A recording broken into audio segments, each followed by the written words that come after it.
Emma, Claire and Sarah were ordinary mothers in quiet British towns, loved by their children, trusted by their neighbors. But behind closed doors, they weren't just raising families, they were secretly running one of Britain's most dangerous Class A drug operations. In a world where prams hid kilos of cocaine and kitchens doubled as warehouses, these women became the unexpected faces of a criminal empire that shook the nation. The streets of Britain carried an image of calm and safety. Neatly trimmed hedges lined rows of terraced houses, children played hopscotch on the pavements, and mothers gathered outside schools to chat about homework, shopping, or weekend plans. On the surface, life looked perfectly ordinary. These quiet neighborhoods were the kind of places where neighbors knew each other's names, where gossip spread faster than news, and where people believed nothing dark could happen. Yet beneath the polished image, something sinister was hidden. The very women who were trusted as caregivers, protectors and role models were quietly becoming a driving force behind one of the country's most dangerous underground trades. It started with small whispers that nobody wanted to believe. Local shopkeepers noticed unfamiliar cars pulling into family driveways at odd hours. Teenagers carrying more cash than expected were spotted buying drinks and sweets in corner shops. In towns where crime was considered rare, such patterns were easily dismissed as coincidence. But when pieced together, these moments painted a disturbing picture. Mothers who appeared to be living normal family lives were involved in something far more serious than the neighbors could ever imagine. For police, the situation was baffling. Surveillance cameras captured women pushing prams through shopping centers, chatting with other parents, or taking their children to after-school clubs. Nothing looked unusual at first glance, but hidden inside the prams and beneath baby blankets were packages that didn't contain nappies or bottles. They contained carefully wrapped quantities of Class A drugs. These women had discovered that the best way to hide was to remain in plain sight. Who would ever suspect a mother carrying groceries or strolling with her child through a busy street? The use of these mothers was not random. Gangs had realized that the strongest cover lay in the most trusted image of society. The mask of respectability protected the operation in ways that hardened criminals never could. A man hanging around street corners or moving bags at night drew suspicion instantly. A woman walking home with her children looked harmless. It was this twisted logic that allowed entire networks to thrive under the noses of communities and authorities. Neighbors often described these women as polite, quiet, and dedicated to their families. They attended school events, cooked meals, and seemed no different from anyone else. Yet behind closed doors, their kitchens turned into meeting points for exchanges, their cupboards into storage spaces, and their cars into delivery vehicles. It was a chilling double life, one that blurred the line between motherhood and criminality. The contrast between their public image and private reality shocked even the most experienced detectives when the truth finally surfaced. The illusion of safety on Britain's quiet streets was slowly crumbling. What looked like ordinary motherhood was, in many cases, a calculated disguise. Communities that once prided themselves on trust and togetherness would soon learn that danger had been hiding in plain sight all along, carried by the very hands they believed could never harm. The women who became involved in the trade had something the gangs could never buy for themselves: the perfect cover. On the outside, they looked like everyday mothers, busy, stressed, and preoccupied with family life. They wore supermarket uniforms, pushed prams, and balanced school runs with part-time jobs. To anyone watching, they blended into the background, moving unnoticed through towns and cities. This ordinary appearance was the shield that kept them invisible while hiding some of the most dangerous substances in Britain. Gangs quickly realized that using mothers gave them an enormous advantage. A drug courier walking the streets late at night would invite suspicion, but a woman heading to the shops in broad daylight drew no attention at all. Even the police, when carrying out roadside checks, often overlooked women with children in the back seat or groceries on the passenger seat. Hidden beneath nappies, milk cartons, or shopping bags were parcels wrapped in layers of tape, ready to be passed along the supply chain. For the gangs, this was genius. The trade could operate in plain view without raising alarms. Some women became so skilled at disguising their movements that they could complete multiple deliveries in a single day while looking like they were running ordinary errands. Dropping children at school became the perfect excuse to meet a contact on the way. A trip to the supermarket could double as a delivery to a waiting car in the car park. Even family trips to the park or swimming pool offered opportunities to exchange packages without anyone suspecting a thing. Every part of domestic life was quietly transformed into a smokescreen for criminal activity. The homes themselves became central to the operation. Police later discovered that bedrooms filled with toys and family photos also contained hidden compartments, false drawers, and secret storage spaces. Drugs were tucked into cereal boxes, baby formula tins, and even inside teddy bears. These hiding spots were so carefully chosen that even if police raided a house, it often took hours to uncover what was concealed. The appearance of a family household was enough to buy time and reduce suspicion. For many of the women, this life of double roles was emotionally draining. They attended school events and birthday parties with smiles on their faces, knowing that dangerous substances were hidden in the same homes where their children slept. They waved to neighbors, exchanged recipes, and planned holidays, all while carrying the weight of secrets that could destroy their families if exposed.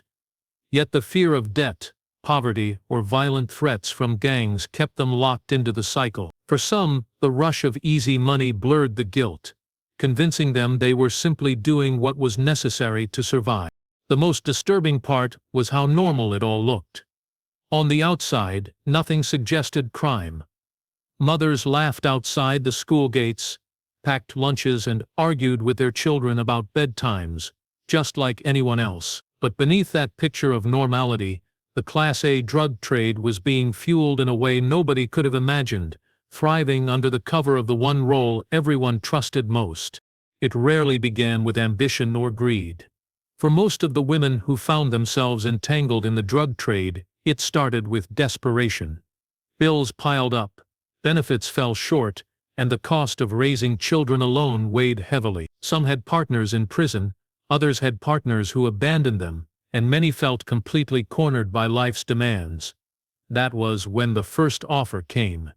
It might have been a neighbor, a boyfriend, or a friend of a friend who whispered about quick cash for doing a small favor. The job seemed simple: carry a parcel, hold on to a bag for a few days, or deliver an envelope while doing the weekly shop. The money was more than they could make in a week of legitimate work, and temptation quickly overcame hesitation. The first task was always made to look harmless. The women convinced themselves they weren't really doing anything wrong. They told themselves they didn't ask questions about what was inside the packages. They reminded themselves that their children needed food, clothes, and warmth more than they needed to worry about someone else's problem. This denial softened the reality of what they were getting into, but once they had accepted the first payment, they had already crossed a line. The gangs knew that. The women were now tied to them, no matter how small the task had been. What seemed like an act of survival soon became a cycle. One delivery turned into another, and with each task the rewards grew. Easy money became addictive.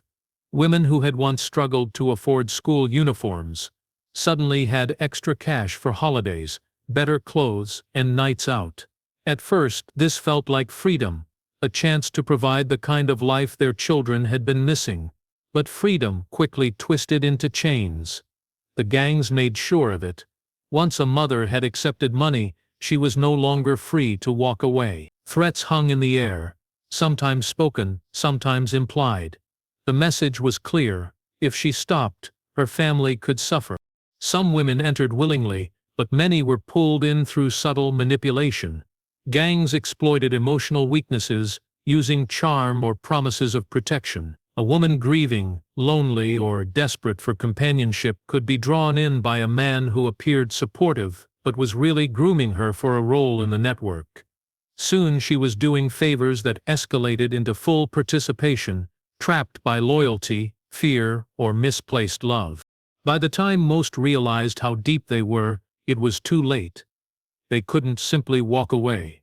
Debts were created, both financial and personal. If a package went missing, or if money was short, the responsibility fell on them. Even worse, threats against their children ensured silence. What had begun as a choice became an unbreakable trap. This was the cruel reality. The drug trade thrived on vulnerability. Britain's mothers weren't recruited because they were criminals at heart, but because they were struggling, overlooked, and desperate. Their hardship became the fuel for gangs to expand, and their trust in others became the weapon used against them. The police raids that came years later revealed a chilling truth about the places where families lived and children played.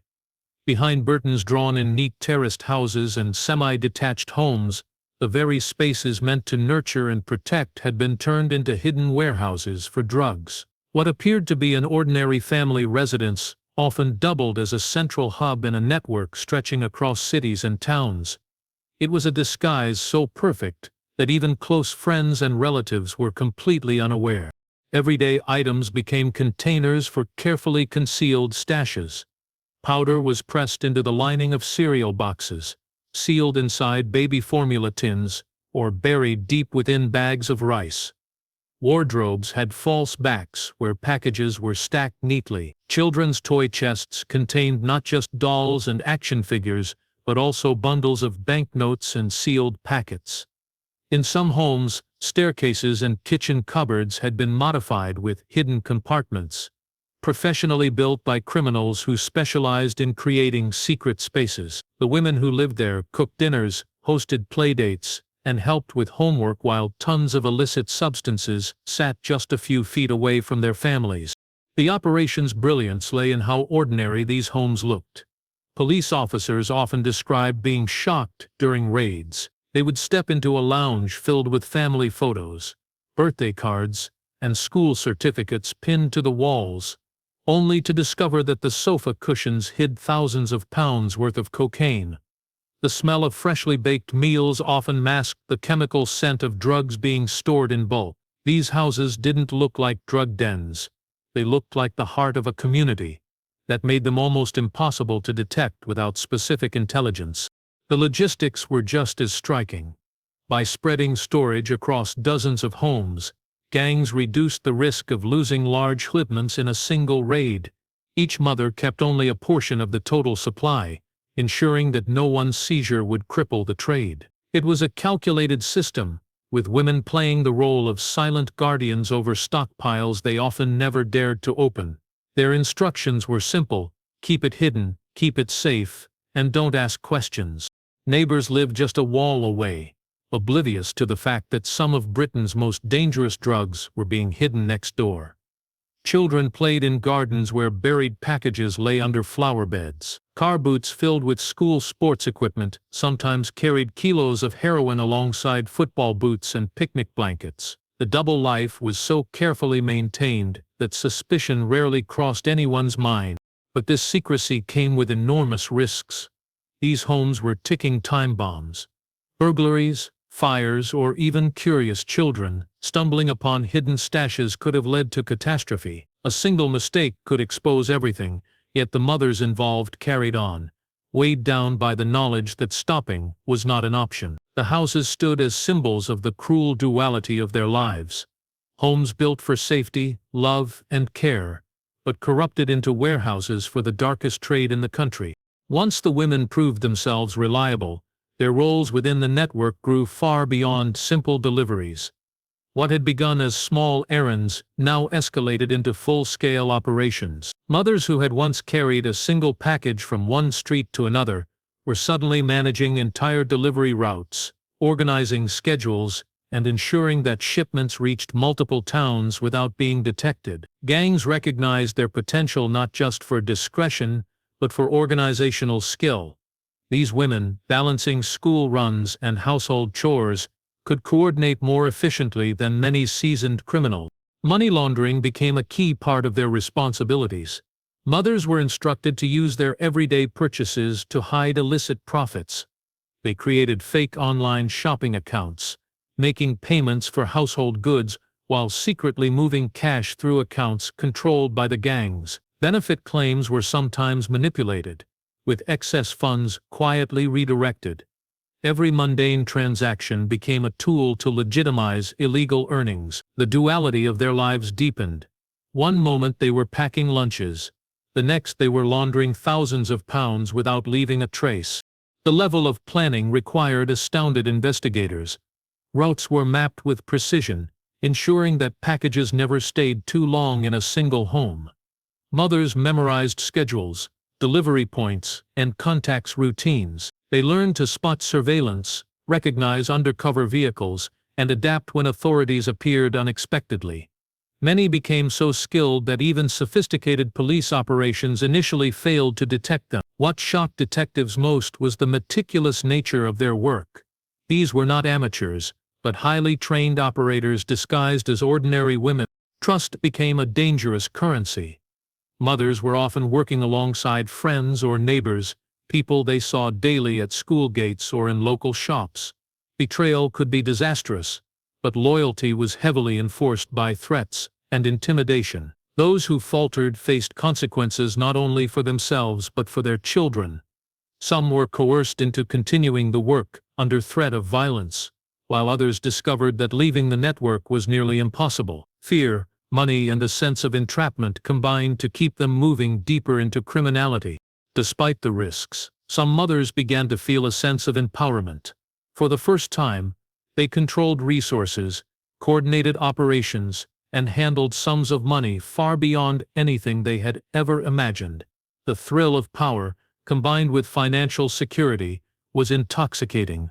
Yet this empowerment carried a hidden cost.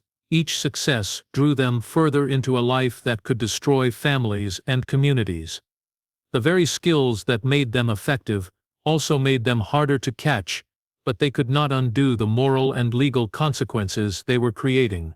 It was a world where ordinary routines concealed extraordinary danger.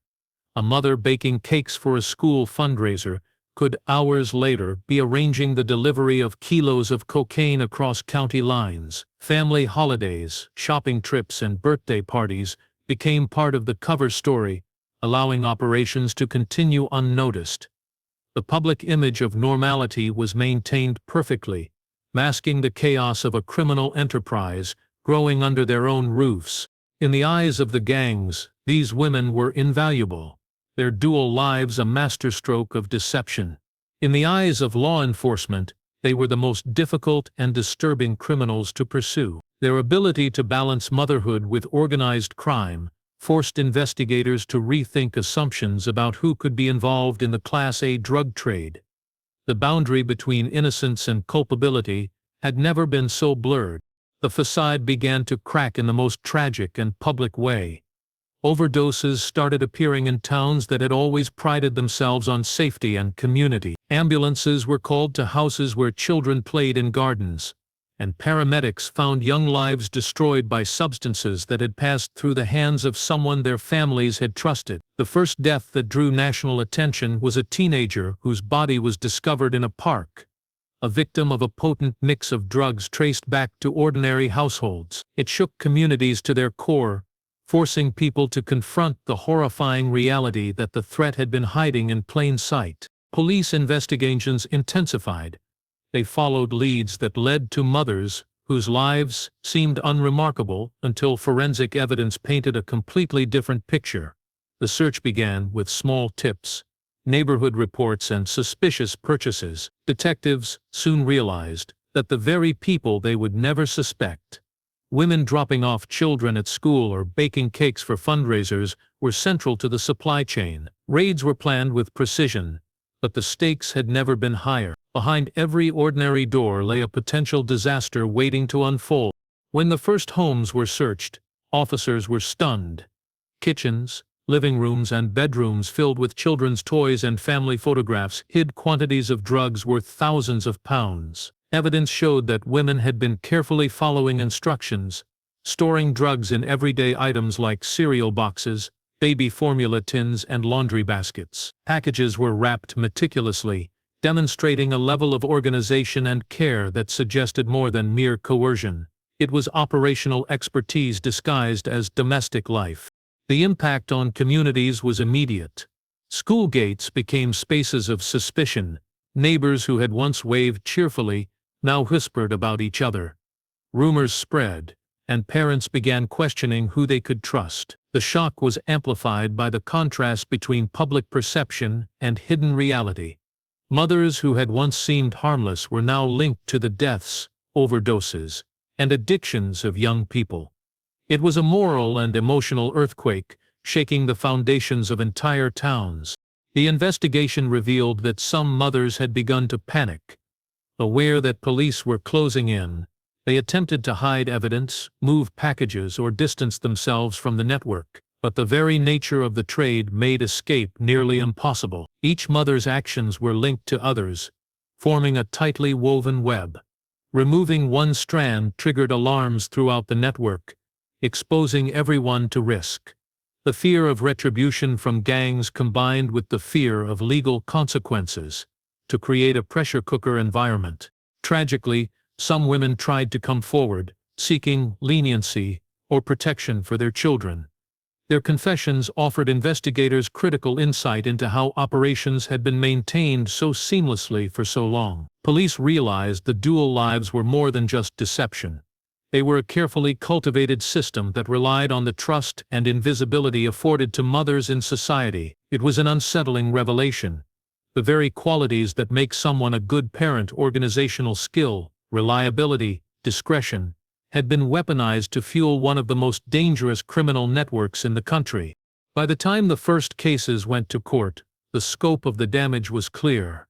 Communities were left reeling, families shattered, and children placed into care. The shock of discovery forced a nationwide reckoning. Britain's Class A drug trade had been quietly operating under a veneer of normality, and the fallout would leave scars that stretched far beyond the legal system. The perfect disguise had been shattered, exposing a grim truth hidden behind the image of ordinary motherhood. The deeper the investigation went, the more the hidden betrayals came to light. Not every mother had entered the trade willingly, and not all of them remained loyal. Some were coerced, threatened, or blackmailed into continuing their work. Others, once faced with the terrifying consequences of exposure, turned against friends or even family members in a desperate bid to protect themselves or their children. This web of deception, once carefully managed by the gangs, began to unravel under the weight of fear, greed, and survival instincts. For many, betrayal was the only way out. Mothers who had initially been recruited under false promises or threats realized that staying silent could endanger their children's lives or even their own. They started secretly cooperating with law enforcement, providing information about routes, contacts, and hidden stashes. Some risked everything, knowing that one misstep could lead to violent retribution from the gangs. These betrayals, though necessary for survival, created a ripple effect across communities. Friends who had shared coffee, playgrounds, and school runs suddenly found themselves implicated, and trust vanished overnight. In some cases, betrayal came from a place of survival rather than malice. Mothers who feared imprisonment or losing custody of their children were forced to choose between self-preservation and loyalty to the criminal network. Informing the authorities was often a calculated gamble, aimed at securing protection, leniency, or a chance to reclaim some sense of normalcy. Yet even those who cooperated faced judgment from neighbors and extended family. Gossip spread like wildfire, turning playgrounds, local shops, and community centers into spaces of suspicion and shame. The psychological toll on these women was immense. Balancing the instinct to protect their children with the fear of violent galleons created a constant state of anxiety. Many reported sleepless nights, paranoia, and guilt.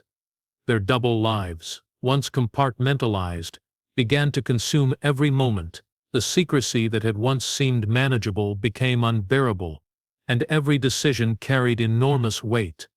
A simple glance from a neighbor or an unexpected knock on the door could trigger panic, threatening to expose years of hidden activity.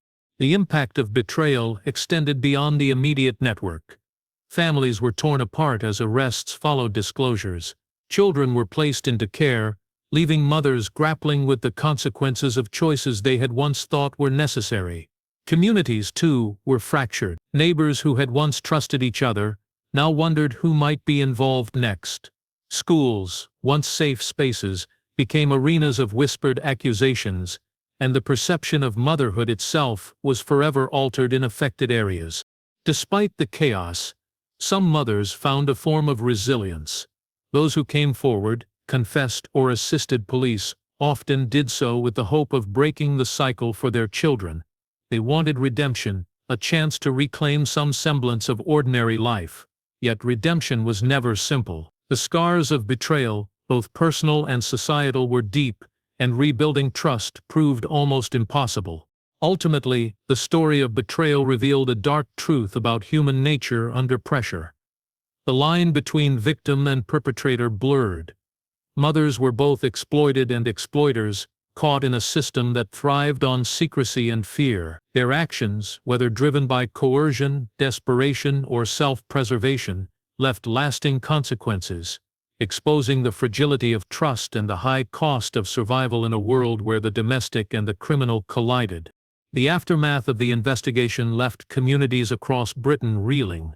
Courtrooms were filled with women who, days before, had seemed like ordinary mothers baking cakes, driving children to school, and chatting with neighbors. Now they were facing charges for trafficking, money laundering, and conspiracy to supply Class A drugs. The scale of the operation, and the fact that it had been quietly running under the guise of normal family life, shocked the public. People struggled to reconcile the image of loving mothers with the reality of their hidden involvement in one of the most dangerous criminal networks in the country. For many of the women, the consequences were immediate and devastating. Arrests meant that children were taken into care, sometimes temporarily, sometimes permanently. Homes were left empty, possessions seized as evidence, and reputations destroyed. Families were fractured, and in many cases, the wider community turned its back, unable to comprehend how such a deception had been maintained for so long. The emotional toll on the women themselves was severe. Regret, shame, and guilt became constant companions, often accompanied by the fear of gang retaliation even from behind bars. Court hearings revealed harrowing details of the operations. Some mothers had been coerced or threatened into participation, while others had been seduced by the promise of easy money and a chance to escape poverty. The testimonies painted a complex picture of morality, desperation, and survival. Judges and juries had to weigh these nuances carefully, balancing the need for justice with the recognition that many of the women had been manipulated into roles far beyond what they had ever imagined. In some cases, leniency was granted for cooperation, or evidence provided against higher-ranking gang members, but the consequences of their actions remained permanent. The social impact was just as profound. Communities that had once taken pride in safety and trust were left questioning every familiar face. Schools implemented programs to support children whose mothers had been arrested, and social services faced the enormous challenge of managing the fallout. Local authorities began to educate families about the hidden ways in which drug networks could operate, emphasizing vigilance and awareness while avoiding the demonization of women struggling with hardship. The media coverage was intense, highlighting the shocking reality that motherhood, a role synonymous with care and protection, could be exploited as a tool for criminal activity. Documentaries, news articles, and social commentary explored the psychological, social, and economic factors that had led these women to become both victims and perpetrators. The public conversation forced a reconsideration of stereotypes and assumptions about crime, gender, and vulnerability. Yet amid the devastation, there were stories of resilience. Some mothers, after serving sentences or cooperating with authorities, worked to rebuild their lives, reconnect with their children, and contribute positively to their communities. Charities and support groups emerged to help women avoid returning to crime, providing guidance, training, and counseling. The tragedy became a lesson, a warning of how easily desperation can be exploited and how trust, once broken, is difficult to restore. In the end, the story of Britain's mothers, who fueled the Class A drug trade, revealed a chilling truth.